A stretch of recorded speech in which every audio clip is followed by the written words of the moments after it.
Bonsoir à toutes et à tous, bienvenue dans l'édition de 18h du journal de TV Vendée en ce mercredi 19 novembre. Voici les titres que nous allons développer. Une délégation de chefs d'entreprise vendéens s'est rendue au Salon des maires à Paris. Parmi leurs objectifs, alerter les élus sur différentes problématiques, mais aussi échanger avec des chefs d'entreprise de toute la France. Presque 4 ans de conflit en Ukraine et malgré les difficultés, la mobilisation solidaire se poursuit en Vendée. Ce mardi, les bénévoles de l'association Vendée-Ukraine ont pu faire partir un camion chargé de matériel. Et puis au Sables d'Olonne, vous pourrez bientôt découvrir plusieurs œuvres du musée d'art moderne et contemporain dans des maisons ou appartements privés. Pendant la fermeture du Masque pour travaux, un parcours secret et des galeries éphémères sont mises en place. Mais on débute avec un projet de loi déposé par la sénatrice vendéenne Annick Billon ce mercredi matin à la veille de la Journée internationale des droits de l'enfant. Ce texte permettrait de rendre les viols sur mineurs imprescriptibles. Aujourd'hui, seuls les actes qualifiés de crimes contre l'humanité le sont. Le projet de loi d'Annick Billon inclut également une reconnaissance de l'inceste comme un crime spécifique. La sénatrice centriste souhaite qu'il soit intégré à la loi cadre contre les violences sexuelles annoncée par Aurore Berger, ministre chargée de l'égalité femmes-hommes. On en sait plus sur la prochaine édition du Vendée Globe, à commencer par la date du départ. Ce sera le 12 novembre 2028. Lors de la présentation de l'avis de course ce mercredi matin à Paris, les organisateurs ont également précisé les nouveaux critères de qualification et de sélection. Le nombre de participants est toujours limité à 40, dont 3 qui pourront être invités. Tous devront avoir bouclé au moins une transat en solitaire. L'ouverture des candidatures est prévue le 16 février prochain. Nous y reviendrons plus largement dans nos prochaines éditions. Pendant 3 jours, le parc des expositions de la Porte de Versailles à Paris accueille le Salon des maires, un événement qui permet notamment aux élus locaux de rencontrer de nombreux acteurs économiques et sociaux et de préparer leurs futurs projets. Une édition 2025 forcément particulière à quelques mois des prochaines élections municipales. Ce mardi, les représentants de la CPME de Vendée, la Confédération des petites et moyennes entreprises, se sont rendus à ce salon en compagnie de plusieurs dirigeants d'entreprises. L'occasion pour eux d'alerter les élus sur différents sujets tels que les choix des collectivités dans leurs commandes ou encore l'urgent dossier du logement. Ce que nous attendons, c'est qu'il y ait des moyens et en tout cas la libération d'un certain nombre de freins. Les freins se font parfois sur des permis de construire qui sont bloqués et ce qu'on peut attendre aussi, c'est un élan pour prendre en compte justement cette demande parce que les profils des demandeurs de logement, ben, ils ont bougé. On sent que certains élus ont la volonté, et le problème, moi, ce que je constate, c'est que ça ne descend pas aux étages. C'est-à-dire que parfois les élus vont avoir la volonté d'acheter local, mais aux ateliers municipaux, dans l'urgence, s'ils ont besoin de quelque chose, ben, ils vont aller sur Internet. Et je pense que vraiment, c'est au quotidien qu'il faut travailler ça. Et avec toutes les équipes, il faut que tout le monde soit partie prenante. Quand on dit qu'il n'y a plus d'argent dans les caisses, on sent bien qu'évidemment, ça ne va pas couler à foison comme ça a coulé il y a quelques décennies, mais il restera toujours de l'argent et dans les collectivités, il y aura toujours un besoin. Et justement, s'il y a moins d'argent, c'est maintenant qu'il faut acheter local. Ce déplacement a donc permis aux membres de la CPME de rencontrer des élus locaux, mais aussi d'échanger avec des chefs d'entreprise d'autres territoires. Aujourd'hui, on se pose des questions tous sur l'avenir quand on voit les politiques qui sont en place. Et donc, on vient à la rencontre des élus locaux parce qu'on est persuadé qu'il faut qu'il y ait une stratégie et une priorité à donner sur l'achat local pour les marchés publics.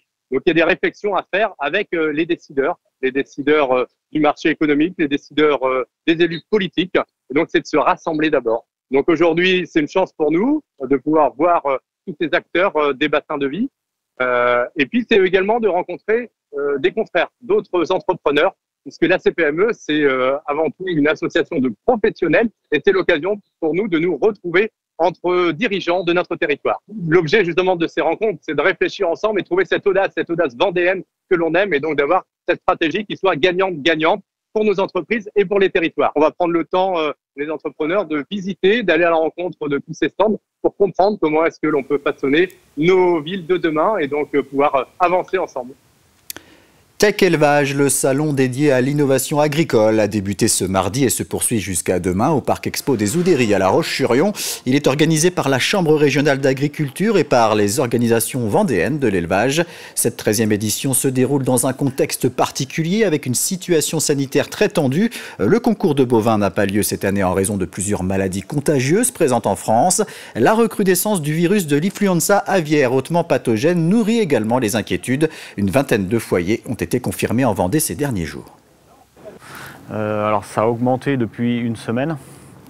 Donc on reste très mobilisé auprès des éleveurs pour répondre aux questions et autour de la stratégie pour lutter contre le virus qui lui avance un peu plus tous les jours, avec 2 zones qui sont très concernées dans le département, donc une zone qui est plutôt autour des Achards et une autre zone autour de Saint-Fulgent et un peu plus vers le nord.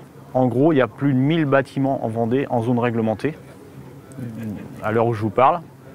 Ces éleveurs sont mis à l'arrêt, ces éleveurs sont obligés au dépeuplement. Donc on redemande à l'État la mise en place de soutien économique, comme ça a été fait par les années passées, pour aider les éleveurs à franchir ce cap, puisque pour certains, ils vont être mis à l'arrêt quand même pendant plusieurs semaines, voire plusieurs mois. Et on reste au salon Tech Élevage où le Conseil régional des Pays de la Loire a signé un pacte filière avec la marque Juste. Le groupement de producteurs connu en Vendée sous le nom Juste et Vendéen valorise la production locale et une juste rémunération des producteurs. Cet accord intitulé « Ici on cuisine » a pour but de favoriser l'utilisation de produits locaux dans les cuisines des lycées, mais aussi de faciliter les rencontres entre les producteurs et lycéens afin de présenter le travail des agriculteurs et la provenance de la nourriture servie. Au niveau de la région, nous souhaitons amplifier les produits régionaux dans l'assiette de nos lycéens et de nos lycéennes. Donc de faire découvrir à nos jeunes le goût, la saisonnalité, l'acte de production, le geste agricole, les territoires.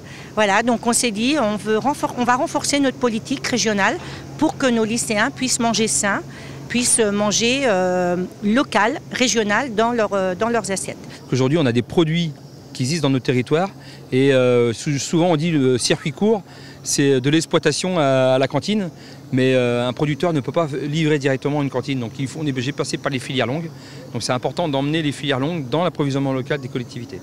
Ça va être une mise en relation des distributeurs, des chefs de cuisine, pour en fait les inciter à manger localement. L'intérêt, c'est que le chef de cuisine et même jusqu'aux lycéens, ils connaissent l'origine des produits, donc avec des producteurs vendéens ou de Loire-Atlantique.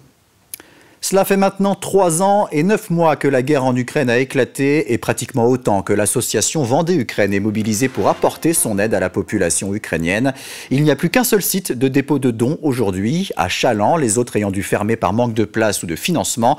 Ce mardi, un nouveau camion a pu partir pour acheminer du matériel. Louise Gadget est allée à la rencontre des bénévoles présents lors de son chargement.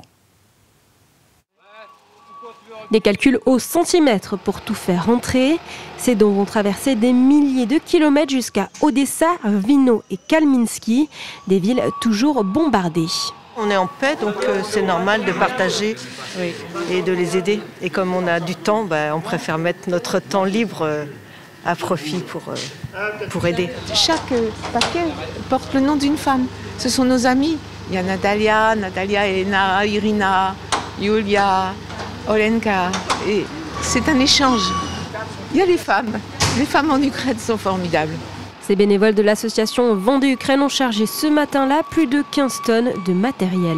Ça fait déjà 3-4 ans qu'on fait ça, avec en moyenne à peu près un camion par mois. Enfin, là, ça fait 2 à suivre pratiquement qu'on a eu récemment. Là. Avec beaucoup de lits qui sont quand même assez lourds et qu'il faut transporter assez méticuleusement dans le camion. Jean-Claude s'occupe au quotidien de toute la logistique, récolte de dons, organisation des convois. Il échange aussi avec les Ukrainiens sans relâche. Je dirais malheureusement, c'est tous les jours, parfois la nuit, et encore cette nuit, puisqu'il y a eu un bombardement, une petite fillette qui a été tuée à Kharkiv, et forcément ils me téléphonent parce qu'ils sont dans les abris et ils aiment bien avoir quelqu'un, effectivement, qui les soutienne. Oui, on fait une photo de groupe parce qu'on envoie là-bas en Ukraine, ils sont tellement contents de voir ce que l'on fait pour eux, et c'est surtout pour eux qu'on fait les photos, c'est pas tellement pour nous. Après presque 4 ans de guerre, l'association continue de vivre grâce aux dons. Les produits d'hygiène féminine et la nourriture en particulier font partie des besoins. Et puis on espère pour la fin de l'année faire un camion pour les enfants, pour donner un petit peu de bonheur aux enfants. On va lancer une opération pour tout ce qui est jouets, peluches et puis les chocolats de Noël. Pour participer à cette opération, vous pouvez venir au dépôt de Chaland de 14h à 18h le lundi et le vendredi ou bien appeler directement l'association. Un parcours secret et une déambulation artistique intime, c'est ainsi qu'est présenté le projet des Amis du Masque, le musée d'art moderne et contemporain des Sables d'Olonne. Ce dernier est en travaux pour une durée de 3 ans, mais afin de continuer à le faire vivre pendant cette période, 6 artistes vont présenter leurs œuvres chez 6 habitants. L'opération se déroulera les 22 et 23 novembre. Les domiciles privés, transformés en galeries éphémères, accueilleront peintures, photos et sculptures. Un parcours pédestre est mis en place afin de proposer une visite artistique inédite. Ça s'inscrit dans la dynamique culturelle sablaise parce que, comme on le souhaite, nous tenons à mener une politique culturelle ambitieuse et une politique culturelle qui donne sa place, bien évidemment, à l'art contemporain. Et l'art contemporain, chez nous, c'est bien sûr avant tout le masque. Et donc, comme je le disais tout à l'heure, il faut que le masque, on ne l'oublie pas pendant ces 3 ans. Et c'est une façon de ne pas l'oublier. On termine en jetant un œil sur la météo de ce jeudi matin. Le réveil se fera sous la brume et le ciel restera voilé toute la matinée. Des averses à prévoir sur l'Île-Dieu. Les températures seront fraîches, 0 degré à la Châtaigneraie, 1 à Montaigu, La Roche-sur-Yon et Luçon, 5 à 6 degrés le long du littoral. C'est la fin de cette édition. Prochain rendez-vous avec l'actualité vendéenne dès demain matin à partir de 7h dans la matinale présentée par Simon Philippot. À très bientôt sur TV Vendée.